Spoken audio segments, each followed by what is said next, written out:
Baik, terima kasih. Assalamualaikum warahmatullahi wabarakatuh. Perkenalkan, nama saya Muhammad Barkah Prantama. Saya dosen di FISIP Universitas Brawijaya, Ilmu Pemerintahan dengan bidang studi keahlian di kebijakan publik. Adapun video ini kami buat sebagai syarat karena menjadi salah satu peserta untuk sertifikasi dosen. Dan video ini adalah pernyataan diri dosen dalam unjuk kerja Tridharma Perguruan Tinggi bidang pengajaran.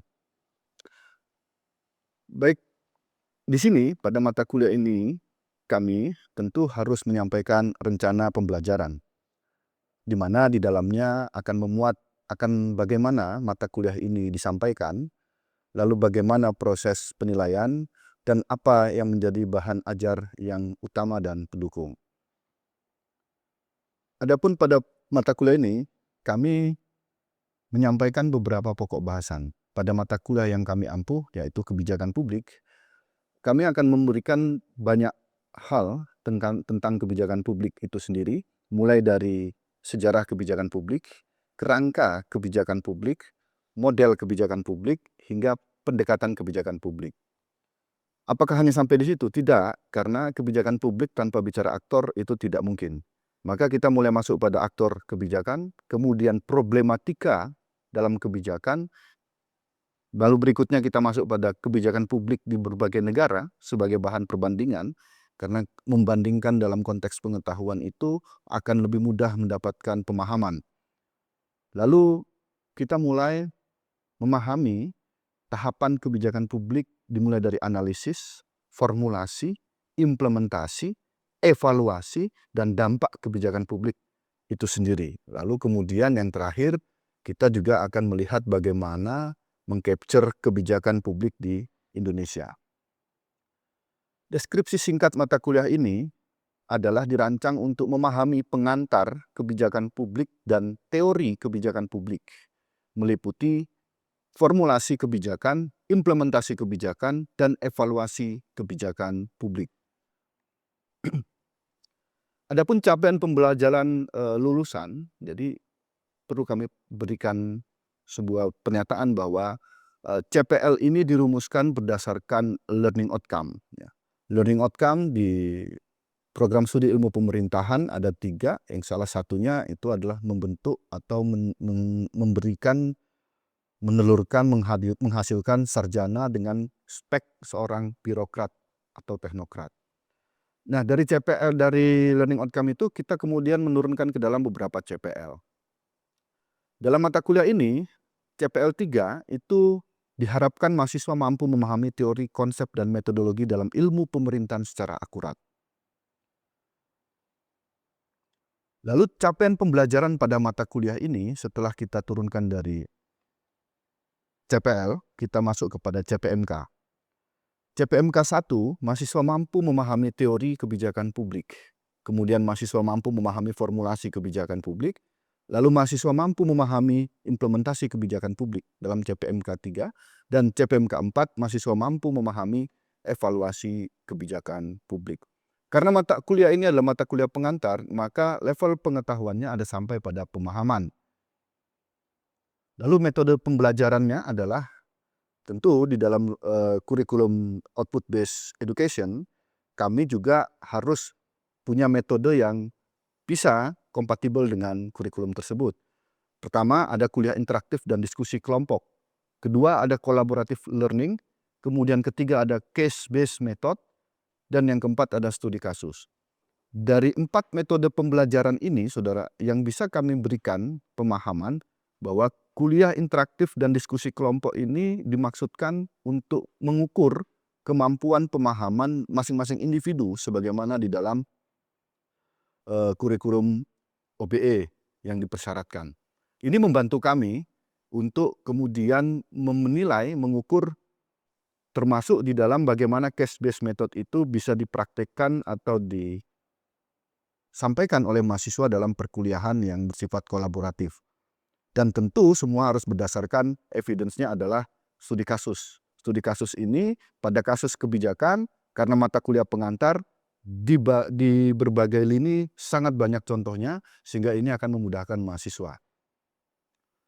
Lalu kemudian berikutnya, asesmen dan penilaian. Pertama, ada tugas individu. Ya, ini bisa dalam bentuk kuis dan keaktifan. Biasanya di dalam mata kuliah pengantar kebijakan publik, kuis itu diberikan pada pertemuan kedua atau ketiga.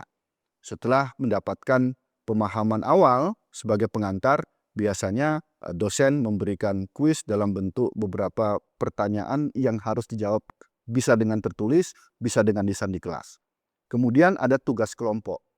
Tugas kelompok di sini, kelas akan dibagi berdasarkan nomor urut presensi, sehingga mahasiswa tidak berkelompok dengan teman-temannya saja, tapi berdasarkan nomor urut presensi, dia dibagi sehingga mereka harus bekerja dan belajar untuk bekerja bersama. Lalu berikutnya pada tugas kelompok ini ada penilaian sebesar 20% pembobotan. Setelah itu kita masuk pada UTS. Nah, partisipasi mahasiswa dalam bentuk ujian tulis di UTS ini mendapatkan bobot penilaian 30%. Lalu yang terakhir ada pada UAS. UAS ini ada pada tataran ide dan critical thinking yang dituangkan lewat tulisan atau tugas yang bisa dikerjakan di rumah dalam bentuk take home dan biasanya dalam bentuk makalah, atau lebih sering kita berikan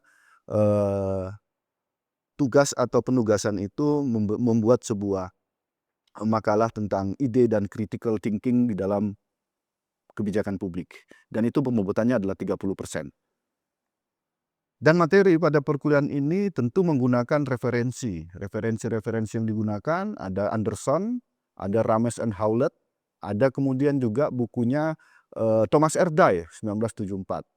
Dan buku-buku yang Indonesia yang bisa kita gunakan pada mata kuliah ini ada tulisannya Dr. Rian Nugroho, Public Policy judulnya, di mana buku itu cukup mumpuni untuk mata kuliah pengantar ilmu pengantar kebijakan publik.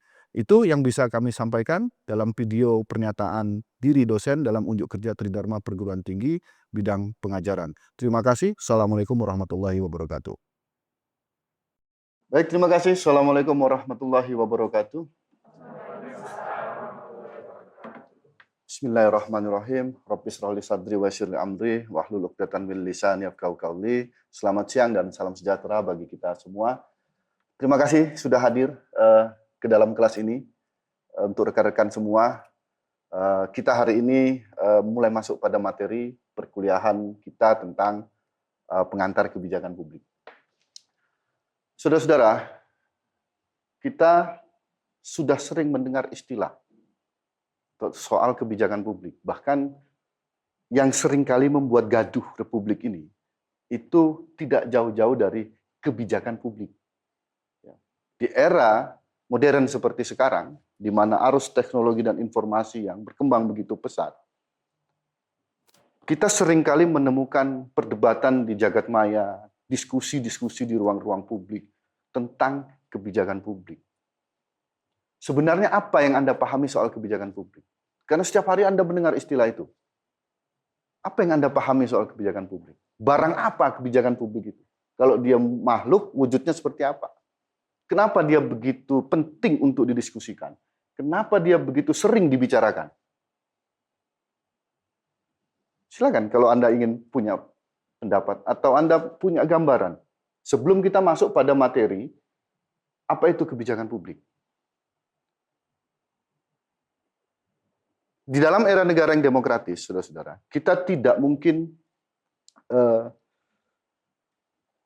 acuh pada aspek kebijakan publik, karena demokrasi akan tumbuh di sebuah negara yang bebas. Nah, bebas ini kadangkala ekspresi yang disampaikan itu keluar dari esensi yang seharusnya diberikan. Kenapa itu bisa terjadi? Karena seringkali kita tidak pernah punya pemahaman yang cukup soal topik yang sedang kita diskusikan. Apa itu kebijakan publik? Di mana arenanya? Siapa yang melakukan itu? Itu harus clear dulu, sehingga argumentasi kita melihat setiap fenomena yang berjalan itu clear. Kunci untuk memahami kebijakan publik adalah arena dia ada di dalam sektor publik. Kalau dalam bahasa anggaran, kebijakan publik, sektor publik, itu berarti dia dibiayai oleh APBN. Publik itu siapa? Citizen. citizen. Karena private sector berbeda dengan public sector. Kalau private sector dia bicara profit oriented, kalau public sector dia bicara public service, pelayanan. Nah, kebijakan publik itu bentuknya adalah produk-produk layanan yang didanai oleh APBN. Dari mana sumber APBN? Ya dari warga negara. Karena logik daripada negara demokrasi, kita seperti sedang memberikan mandat kepada mereka. Jadi pemegang saham tertinggi itu adalah warga negara. Oke? Warga negara ini kemudian memberikan mandat kepada beberapa orang yang disebut sebagai legislatif dan eksekutif untuk menjalankan roda pemerintahan. Pemegang sahamnya siapa? Warga negara. Logiknya seperti mengelola perusahaan. Bedanya adalah kalau corporate atau private sector dia itu berorientasi pada keuntungan, maka kebijakan publik itu berorientasi pada pelayanan. Oke. Dari segi arena. Kalau kita lihat dari segi teori, secara gamblang, banyak sekali para pakar dan tokoh yang mendefinisikan soal kebijakan publik. Ya. Kebijakan publik itu bahkan paling sederhana dikatakan apapun pilihan untuk melakukan atau tidak melakukan. Ya. Jadi pemerintah diam, ketika ada demonstrasi, pemerintah diam, ya itu kebijakan. Atau kemudian pemerintah datang menemui demonstran, itu juga kebijakan. Pilihan untuk melakukan atau tidak melakukan sesuatu. Ketika pemerintah memilih untuk menangani kemiskinan dengan cara insentif ekonomi, yaitu pilihan yang bagi mereka rasional. Kenapa tidak dengan membuka lapangan pekerjaan? Yaitu pilihan. Jadi kebijakan publik itu ada di antara rasionalitas dari sebuah rezim yang berkuasa. Pilihan untuk melakukan atau tidak melakukan sesuatu itu rasionalitas politik daripada pemegang kekuasaan, decision maker. Ya.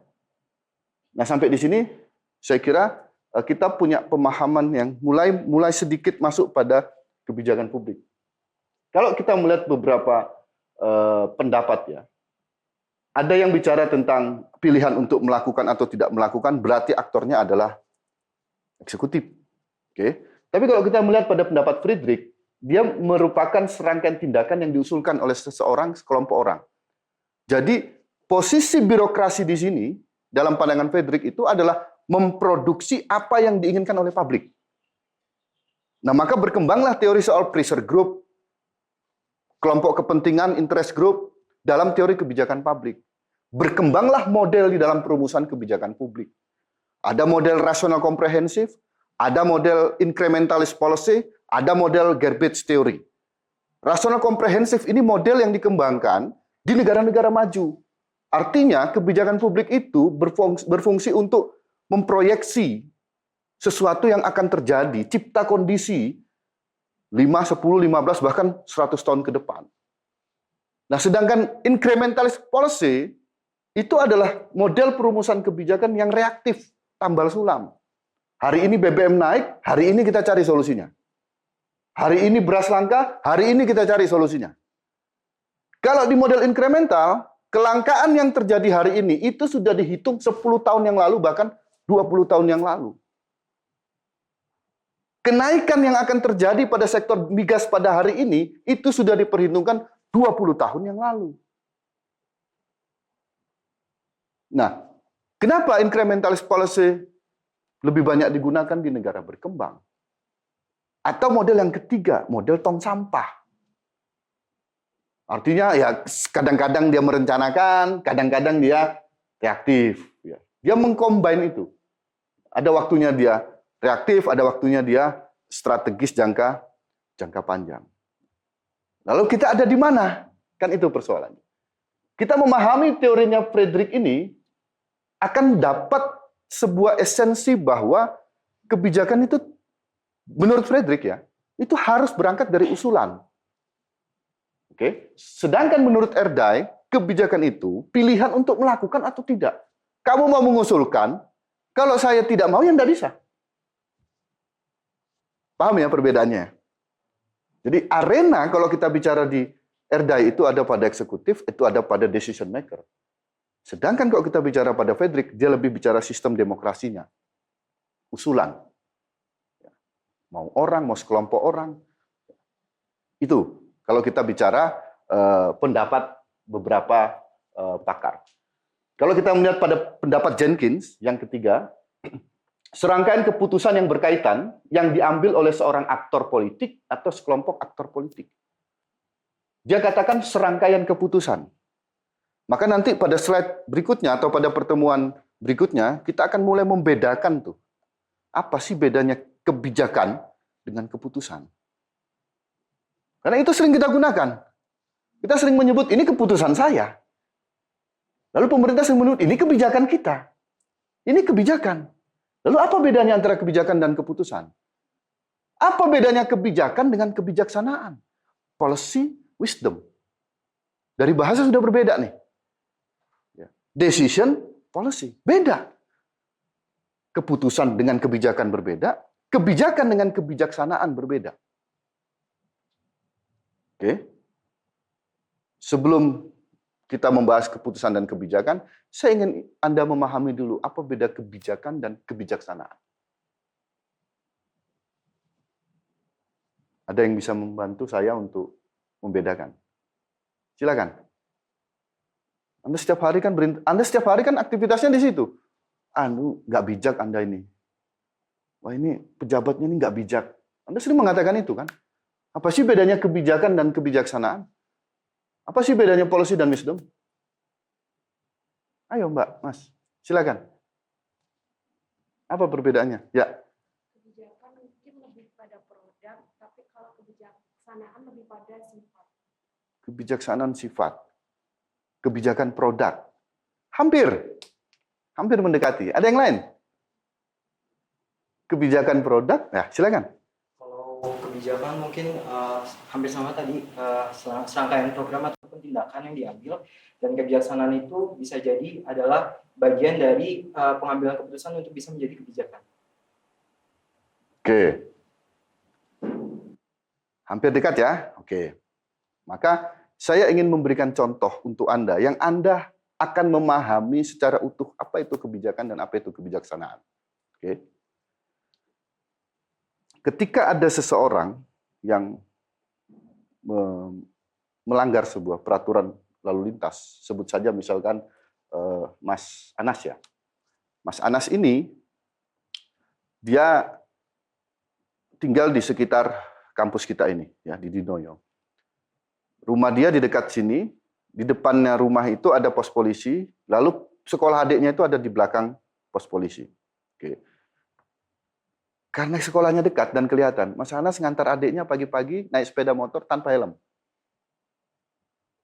Di stop oleh polisi. Selamat pagi Mas Anas, selamat pagi. Bapak tahu kesalahannya apa? Oh tahu, saya enggak pakai helm. Tapi Pak, rumah saya di belakang pos polisi. Oke. Nah terus mau kemana? Itu, ke depan Pak, nyebrang. Sekolahnya adik saya. Aturannya, kebijakannya, dia ditilang. Ya kan? Tidak peduli jaraknya berapa pendeknya, ketika Anda menggunakan kendaraan bermotor, aturannya begitu, kebijakannya begitu kan, kendaraan bermotor itu berarti kendaraan yang menggunakan mesin. Ya. Kemudian berjalan di atas jalan raya. Ya. Dia menggunakan kendaraan bermotor saja sudah harus pakai helm. Apalagi di jalan raya. Tidak peduli sedependek apa jaraknya. Oke, aturannya begitu. Anda harusnya ditilang. Tapi karena Anda memang orang sini, kata polisinya, dan saya baru pertama kali lihat peristiwa ini, motornya matikan, pulang ke rumah, katanya dekat kan, ambil helm, bawa STNK. Setelah itu kembali lanjutkan perjalanan. Apabila besok saya ketemu lagi, maka Anda saya tilang. Oke? Kebijaksanaan ada pertimbangan moral. Ada pertimbangan moral. Kebijakan, dia bicara aturan. Kalau ada satu Anas, nggak masalah. Kalau 10 orang yang kayak begini kasusnya, ya ini yang viral-viral itu nanti. Salam tempel, salam tempel. Diskresi, boleh mengesampingkan aturan. Tapi kalau diskresi setiap hari, namanya korupsi. Nggak boleh.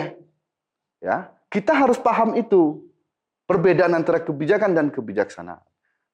Jadi kita memahami kebijaksanaan itu memang tidak di dalam sebuah bangunan negara yang demokratis republik ya. Tapi biasanya kebijaksanaan itu produk dari sebuah negara yang monarki. Karena dia memang sumber aturannya itu ada pada raja. Dan raja disebut sebagai wakil Tuhan. Nah, di dalam negara hukum, Rechtsstaat, yang bukan negara Marktstaat kekuasaan, sumber hukum aturan itu ada pada kontrak sosial kita selaku warga negara yang kemudian dituangkan lewat peraturan perundang-undangan. Makanya Anda seringkali melihat ada beberapa kasus yang terjadi. Mungkin Anda sedih, miris, waduh kok nenek-nenek dihukum padahal cuma nyuri singkong. Ya, moral kita terganggu begitu ya. Ya, tapi kan aturannya begitu. Bukan karena satu biji singkong yang dia curi, tapi kalau yang namanya mencuri bukan haknya ya. Nah, kadang hakim akhirnya kan mengambil keputusan yang berbeda, begitu ya. Menghukum semua orang untuk membayar kerugian yang ditimbulkan dari tindak pidana itu. Nah, itu bagian dari kebijaksanaan saja. Gitu, ya. Oke. Saya kira 3 teori ini sudah jelas perbedaannya. Silakan kalau ada pertanyaan. Monggo. Ya, silakan Mas. Baik Pak, mungkin jika dilihat tadi ya, kebijakan publik itu merupakan serangkaian tindakan yang diusahakan oleh seseorang, kelompok atau pemerintah seperti itu. Jika kita lihat di Indonesia saat ini mungkin tadi kan disebutkan ya, sistemnya mungkin masih tambal sulam gitu, yang mana itu mungkin mengarahnya ke inkremental gitu.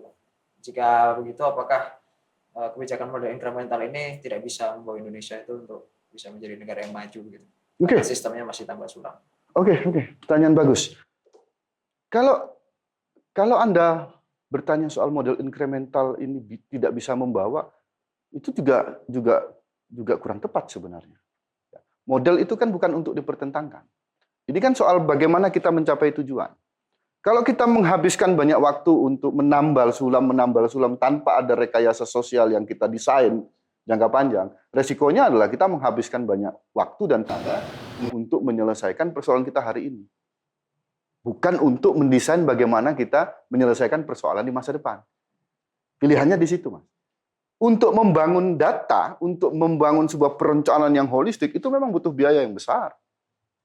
Kalau kita mau bandingkan dengan negara-negara maju, berapa anggaran riset, anggaran-anggaran yang dikeluarkan untuk menghasilkan sebuah sistem data yang bagus, perencanaan pemerintahan yang holistik. Ditambah lagi, ada sebuah jurnal dan beberapa buku, para pakar perencana itu mengatakan bahwa musuh dari kepastian dalam perencanaan atau musuh dalam perencanaan pembangunan itu adalah demokrasi. Kenapa? Karena momen elektoral di dalam demokrasi itu membuat pergantian sistem kepemimpinan yang cepat dalam waktu 5 tahun sekali dan hanya 2 kali, itu membuat berubahnya tujuan. Sehingga belum sempat dicapai, kemudian berganti pimpinan lagi. Begitu. Nah ini paradoks ya, tapi bukan berarti itu nggak bisa. Bisa, saya kira. Silakan satu lagi, ada pertanyaan. Ya. Mungkin pertanyaan saya hampir mirip dengan Mas Anas tadi. Jadi kayak sejauh mana implementasi kebijakan di Indonesia itu sendiri bisa mempresentasikan kebijakan publik, bukan hanya untuk kepentingan politik elit saja. Oke, pertama, saudara-saudara, kita harus pisahkan terminologi politik dalam makna konotatif negatif ya. Dalam sistem demokrasi, political stream itu diakui. Arus politik itu diakui, ya. Sehingga kita hanya perlu, mungkin kita merubah pertanyaannya adalah, apakah sistem politik kita itu sudah cukup mengakomodir public interest? Ya kan? Nah, kadang ada beberapa penelitian, saudara-saudara, di beberapa jurnal, di beberapa buku. Ada salah satu buku yang menarik, judulnya Lokal Aligator. Tulisannya Fediar Hadis. Dia bicara soal bagaimana elite capture. Sehingga bagaimana isu-isu di dalam masyarakat itu di-capture oleh elit. Ya, di-capture oleh elit, sehingga tidak orisinil lagi.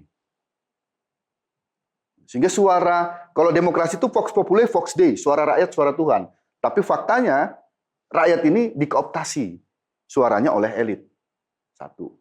Kedua, ada fakta, ada penelitian yang pernah dilakukan di antara tahun 2007 ke atas. Ada penelitian yang dilakukan tentang bagaimana masyarakat kita itu kurang mampu membedakan mana public interest, mana personal interest, mana common interest, mana personal interest. Ini seringkali ketika ada musyawarah rencana pembangunan dalam perumusan kebijakan yang diharapkan tadi mainnya jangka panjang, ide dan usulan itu gagal diakomodir karena masyarakat mengusulkan sesuatu yang itu bukan masalah umum, bukan masalah publik, tapi masalah pribadinya. Ya, masalah pribadinya. Nah, inilah memang menjadi di problematika kita sebenarnya, bahwa memang masyarakat yang demokratis itu syaratnya untuk bisa tumbuh dan berkembang itu adalah masyarakatnya harus well educated. Masyarakatnya harus terdidik. Apabila sebaliknya, maka biasanya ya, kualitas usulan, demokrasinya itu prosedural. Demokrasi prosedural itu artinya masyarakat tidak dalam keadaan sadar. Sadar pun pseudo kesadarannya. Bukan dalam keadaan sadar mengambil keputusan-keputusan politik tertentu ya, dan bisa mampu mengolah kepentingan umum dengan baik untuk diusulkan dan didorong masuk ke dalam agenda kebijakan. Nah, ini yang akan kita bahas nanti insya Allah pada pertemuan berikutnya. Bagaimana model dalam perumusan kebijakan, bagaimana model yang bisa bekerja dengan baik dengan sistem pemerintahan yang demikian. Karena sejatinya semua model itu bukan untuk dipertentangkan, tapi semuanya punya kelebihan dan kekurangan. Setidak-tidaknya pada pertemuan pertama, Anda clear dulu memahami kebijakan publik, arenanya di mana, siapa yang bisa melakukan itu. Gitu ya? Oke, saya kira cukup. Saya ucapkan terima kasih. Assalamualaikum warahmatullahi wabarakatuh.